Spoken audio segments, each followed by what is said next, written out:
আসসালামু আলাইকুম এসএসসি শিক্ষার্থীরা, ক্লাস বেলের পক্ষ থেকে সবাইকে স্বাগত। তোমাদের একটা কমন প্রশ্ন, সেটা হচ্ছে আপু বাংলা 50টা 60টা 100টা 200টা এমসিকিউ প্র্যাকটিস করার পরেও আমার এমসিকিউতে ভালো মার্কস আসছে না। আমি দেখা যাচ্ছে 30-এ 17, 18 বা তারও কম মার্কস পাচ্ছি। এই প্রবলেমটা কেন হচ্ছে? কারণ কি জানো? কারণ তোমরা হচ্ছে বইয়ের কবিতাগুলো বা গদ্যগুলো ভালো করে পড়োই না।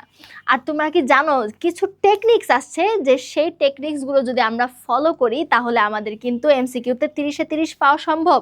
হ্যাঁ, অবশ্যই তোমার দ্বারাই এমসিকিউতে 30-এ 30 পাওয়া সম্ভব, যদি আমরা কিছু ছোটখাটো ট্রিক্স ফলো করে আমরা হচ্ছে এমসিকিউ সলভ করি।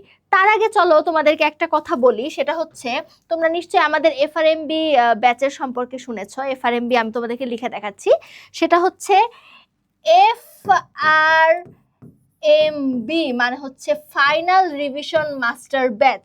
এখানে ভর্তি হলে তোমরা হচ্ছে টাইপ ভিত্তিক এমসিকিউ, টাইপ ভিত্তিক সিকিউ, এগুলোর মাধ্যমে কিন্তু নিজেদের প্রিপারেশনটা আরো স্ট্রংলি নিতে পারো। আমাদের ক্লাস ভেলের শ্রদ্ধেয় শিক্ষকগণ তাদের হচ্ছে কিন্তু কোর্সটাকে এমন সুন্দরভাবে সাজিয়েছেন যেন তোমাদের জন্য একটি মাস্টার ব্যাচে মাস্টার একটা রিভিশন হয়ে যায়, মাস্টার একটা প্রিপারেশন হয়ে যায়। আর বিস্তারিত জানতে অবশ্যই তোমরা হচ্ছে স্ক্রিনে দেওয়া নাম্বারে যোগাযোগ করো। এই বিষয়ে আর বাড়তি কথা না বলে চলো আমরা হচ্ছে কিছু এমসিকিউ সলভ করি। সেই এমসিকিউ গুলো সলভ করার মাধ্যমে আমরা বোঝার চেষ্টা করি যে কোথায় আমাদের ভুল হয় এবং এই ভুলগুলো আমরা কিভাবে সমাধান করব। আমরা আজকে তোমাদের এসএসসি বাংলা বোর্ড বইয়ের অন্ধবধূ কবিতার কিছু এমসিকিউ সলভ করব। তার আগে অন্ধবধূ সম্পর্কে তোমাদের একটু হচ্ছে ধারণা দেই। তোমরা নিশ্চয়ই হচ্ছে কবিতাটা পড়েছো। কবিতায় কিন্তু তোমরা পড়েছো যে একজন অন্ধ মানুষের, অন্ধ মেয়ের তার হচ্ছে জীবনের যে নিঃসঙ্গতা, তার জীবনে যে অপ্রাপ্তি এবং মানুষ কর্তৃক, সমাজ কর্তৃক, স্বামী কর্তৃক যে অবহেলা, বঞ্চনার শিকার হওয়া, তাকে হচ্ছে যে অবহেলা করা হয়, তাকে বঞ্চনা করা হয়, তাকে সমাজের বোঝা মনে করা হয়, এমন একটা মানুষের জীবন কাহিনী নিয়ে অন্ধবধূ কবিতাটি লেখা হয়েছে।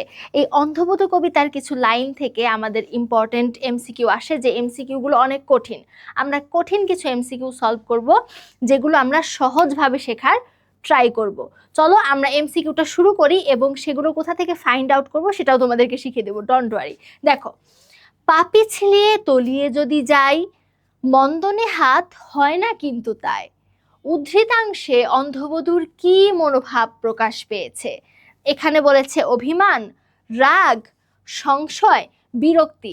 তুমি যদি কবিতাই না পড়ো, কবিতার লাইনই না বোঝো, তাহলে তুমি কিভাবে কিভাবে অ্যান্সার করবে? চলো আমরা কবিতার লাইনটা দেখে নেই। কবিতার লাইন দেখার মাধ্যমে আমি বোঝার চেষ্টা করি। দেখো,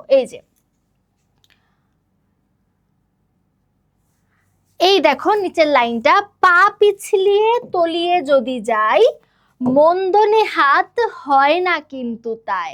দেখো, এখানে মূলত সে যখন হচ্ছে সিঁড়িতে যাচ্ছিল, সিঁড়িতে হচ্ছে হাঁটতেছিল তার ননদের সাথে, তখন তার পা একটু পিছলা লাগে। নতুন সিঁড়ি হয় না, ওই যে যখন হচ্ছে বৈশাখ মাসের পরে, যখন হচ্ছে একটু বৈশাখ মাসে যেহেতু পানিটা একটু কমে যায় রোদের কারণে, তো তখন কিন্তু হচ্ছে পায়ে একটু পিছল লাগে হচ্ছে সিঁড়ি দিয়ে হাঁটতে গেলে, কারণ পানিগুলো নেমে যায়। তো তখন তার হচ্ছে মনে হইতেছে যে পা পিছলে যদি পড়ে যায় তাহলে তো মারা যাব। কিন্তু মন্দনে হাত হয় না কিন্তু তাই, অন্ধ চোখের দ্বন্দ্ব চুকে যায়।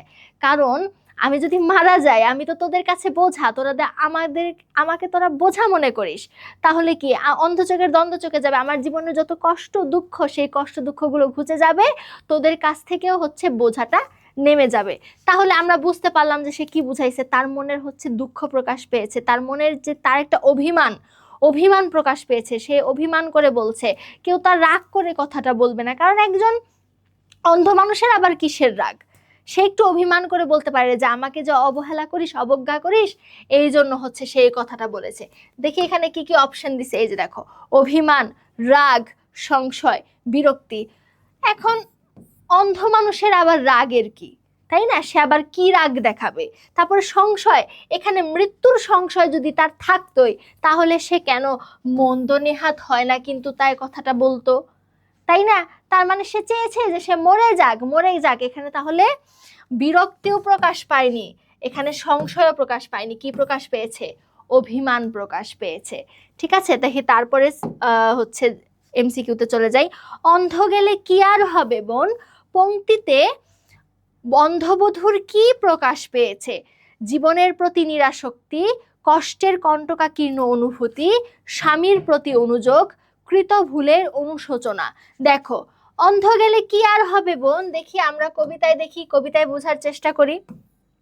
এই যে অন্ধ গেলে কি আর হবে বোন, বাজবি তোরা, দাদা তো তোর আগে। আমি তো অন্ধ মানুষ, আমি তো তোদের কোনো কাজে লাগি না, তোরা তো আমাকে অবজ্ঞা অবহেলা করিস।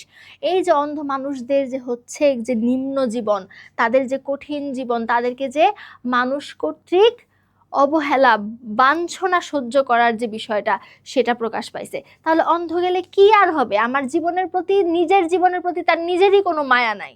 হ্যাঁ, নিজের মায়া লাগতেছে না, কারণ সে কোনো মানুষের কাজে হেল্প করতে পারতেছে না, মানুষের কাছ থেকে কটু কথা শুনতেছে। দেখবা আমাদের সমাজে যারা আছে আশেপাশে মানুষ, অন্ধ মানুষ থাকলে মা বাবাকেও মানুষ কথা শোনায় যে কেমন সন্তান জন্ম দিছস, তাই না, এরকম বলে না? তাহলে এখানে কি প্রকাশ পাইছে দেখি। হ্যাঁ, এই যে জীবনের প্রতি নিরাসক্তি, কষ্টের কণ্টকাকীর্ণ, কণ্টকাকীর্ণ মানে হচ্ছে কাটার মতো অনুভূতি, কৃত ভুলের অনুশোচনা, সে হয়েছে অন্ধ হয়ে জন্ম নিছে, এটা তো তার কোনো দোষ না, তাহলে এখানে তার ভুলের অনুশোচনা কেন হবে? তারপর স্বামীর প্রতি অনুযোগ, স্বামীর প্রতি অভিমান তার হইতেই পারে, কিন্তু অভিমান জিনিসটা এক জিনিস, আর জীবনের প্রতি অন্ধ গেলে কি হবে বোন, আমি মরে গেলে কি বা হবে, তোদের কি বা প্রবলেম হবে? তাহলে এটার অ্যান্সার এটাও হবে না, এটাও হবে না, এটাও হবে না, হবে হচ্ছে জীবনের প্রতি নিরাসক্তি। দেখো, জ্যৈষ্ঠ আসতে কদিন দেরি ভাই, এখানে ভাইকে দেখি তো, দাদা, ঠাকুরপো, ছোট ভাই না ঠাকুরজি? ওই যে পায়ের তলায় নরম ঠেকলো কি, আস্তে একটু চল না ঠাকুরজি। ঠাকুরজিকেই তো বলতেছিল, তার সাথে কে ছিল? ঠাকুরজি, বাকিগুলা কিন্তু নয়। ওকে, দেখি, পায়ের তলায় নরম ঠেকলো কি, এখানে ঠেকলো কথাটির মানে কি? ঠেকলো মানে হচ্ছে সে হচ্ছে যখন হাঁটতেছিল পুকুর পাড় দিয়ে, তখন হচ্ছে তার পায়ে কি কি যেন একটা আস্তে করে আলতো করে হচ্ছে তার পায়ে লাগতেছিল। এখন এটা কি হচ্ছে ধাক্কা লাগলো? তাকে তো কেউ ধাক্কা দেয় নাই, তারপর লেগে রইলো, পায়ে তো লেগেছিল না, পায়ের সাথে তার একটু জাস্ট হচ্ছে পায়ের সাথে স্পর্শ লাগছে, স্পর্শ হইলে কি হয়? অনুভূত হয়। তাহলে ধাক্কা লাগলো, লেগে রইলো, বাধা দিল, কোনোটাই অ্যান্সার না, হবে হচ্ছে অনুভূত হলো। তোমরা যদি কবিতাটা পড়ো তাহলেই তো তোমরা ভালোভাবে জানবা, তাই না? আকাশ পাতাল কতই মনে হয়, এখানে আকাশ পাতাল মানে কি? দেখো, কবিতার আঙ্গিকে বোঝার চেষ্টা করো, আমি কিন্তু তোমাদেরকে কবিতার আঙ্গিকে বোঝানোর চেষ্টা করছি। এই দেখো, এই যে তাই তো বলি বসে দোরের পাশে, রাত্রিরে কাল মধুমদির বাসে। আকাশ পাতাল কতই মনে হয়, কত কিছু চিন্তা হয়। অনেকে মনে করতে পারো আকাশ পাতাল মানে হচ্ছে আকাশ পাতাল ব্যবধান, একটাই আছে না, প্রবাদ আছে না যে আকাশ পাতাল তফাৎ, এখানে ব্যবধান বুঝায় নাই। এখানে কি বুঝাইছে? এখানে বুঝাইছে সে অনেক কিছু চিন্তা করছে, তার মনে অনেক কিছু চিন্তার আবির্ভাব হচ্ছে। এই যে মানুষ আমাকে বঞ্চনা করে, এই যে আমি কোনো কাজ করতে পারি না, ঘরের এক কোণে পড়ে রয়েছি, এই যে বিভিন্ন ধরনের চিন্তা। তাহলে এখানে কোনটা? এই যে, তাহলে কি প্রচুর ব্যবধানও হবে না, অবাস্তব ভাবনা হবে না, কারণ সে যেগুলো চিন্তা করছে সেগুলো তার সাথে ঘটছে। অসম্ভব কল্পনাও না, হবে হচ্ছে নানান ভাবনা ও অনুভাবনা। ওকে, আমরা কিন্তু কবিতার আঙ্গিকে অ্যান্সারটা পেয়ে গেলাম। দেখি 6 নম্বরে, এই আশারেই আবার বিয়ে হবে, উক্তিটি নিচের কোনটির সঙ্গে সঙ্গতিপূর্ণ? ওই যে বলে না যে হচ্ছে বউ মারা গেলে 7 দিন ঘুরতে না ঘুরতেই হাজবেন্ড বিয়ে করবে, এরকম কি যেন একটা প্রবাদ আছে, আমার এক্সাক্ট মনে নাই, কিন্তু এর মাধ্যমে হচ্ছে সে বুঝাইতে চাইতেছে যে আমি যদি মারাও যাই, হ্যাঁ, তো মন্দ কি ভাই তাতে, আমি মারা গেলে তো হচ্ছে তোর ভাই হচ্ছে আবার বিয়ে করবে, এই যে এই আশারেই আবার বিয়ে হবে। এই যে দেখো, এই যে দেখো, এই যে এই যে বাজবি তোরা, দাদা তো তোর আগে, এই আশারেই আবার বিয়ে হবে। আমি মারা গেলে তোর দাদাই বাঁচবে, তা তোর দাদা আমাকে পছন্দ করে না দেখেই তো সে এখানে আসে না, সে দূরে দূরে থাকে। তো আমি মারা গেলে সে আবার বিয়ে করবে, বিয়ে করে বউকে নিয়ে সুখে শান্তিতে থাকতে পারবে, তাই না? তাহলে দেখো এখানে কি বলছে, এই যে দেখো, তাহলে তৎকালীন সমাজে প্রচলিত বহুবিবাহ, সমাজের অত্যাচার, নারীর জীবন নাকি সমাজের অবস্থা?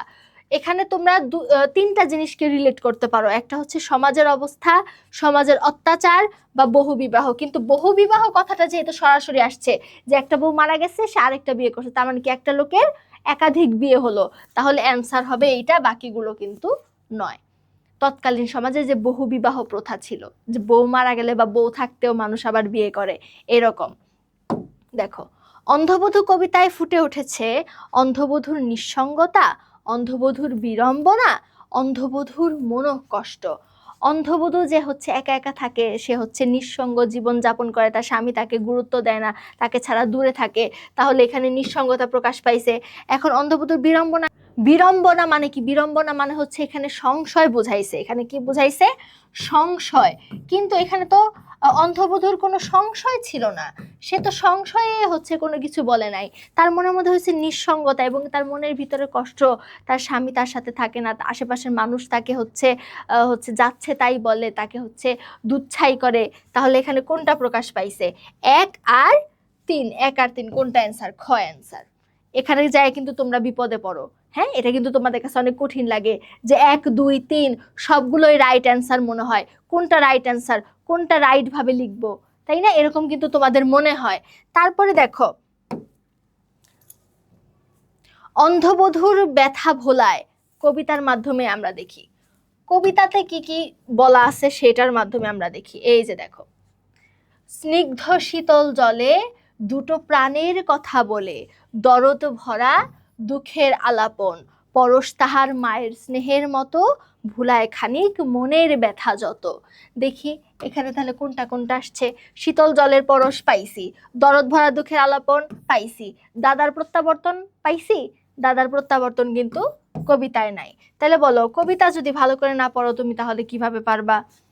দেখো 9 নাম্বার প্রশ্ন, অন্ধবধূ কবিতায় যে মাসের কথা উল্লেখ করা হয়েছে, কোন কোন মাসের কথা উল্লেখ করা হয়েছে? আমি কিন্তু তোমাদের কবিতা থেকেই বারবার আমি তোমাদেরকে বের করে দিতেছি যাতে তোমাদের কোনো সংশয় না থাকে, তাই না? এই দেখো, এই যে জ্যৈষ্ঠ আসতে কদিন দেরি ভাই, আমের গায়ে বরণ দেখা যায়। এই যে বাজবি তো তোরা, দাদা তো তো সবার আগে, এই আষাঢ়েই আবার বিয়ে হবে। এরপরে কিন্তু আর কোনোটা পাই নাই। তাহলে কোনটা? জ্যৈষ্ঠ এবং আষাঢ়, বৈশাখ কিন্তু নয়। তাহলে কোনটা? 2 এবং 3। আমার মেন উদ্দেশ্য হচ্ছে তোমাদেরকে বোঝানো, কবিতাটা ভালোভাবে পড়তে হবে, ভালোভাবে শিখতে হবে, জানতে হবে।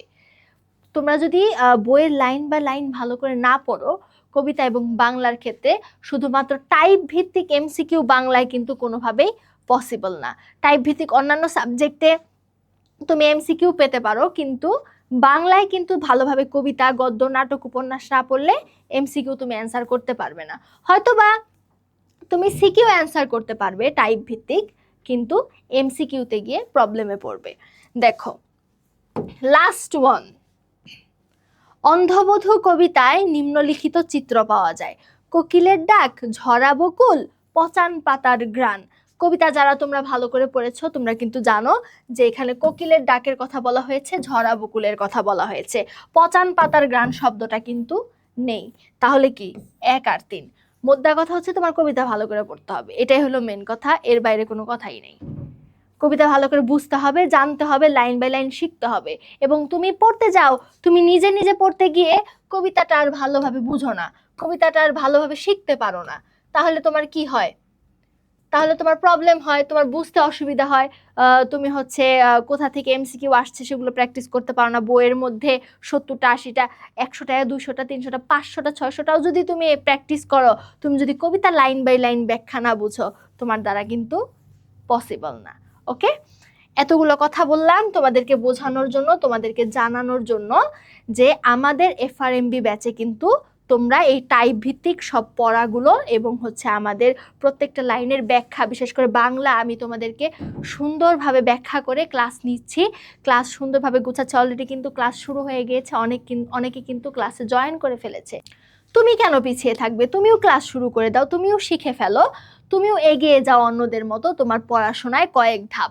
তাহলে আর দেরি না করে, মনের ভিতরে কোনো সংশয় না রেখে দ্রুত ভর্তি হয়ে যাও আমাদের এফআরএমবি কোর্সে।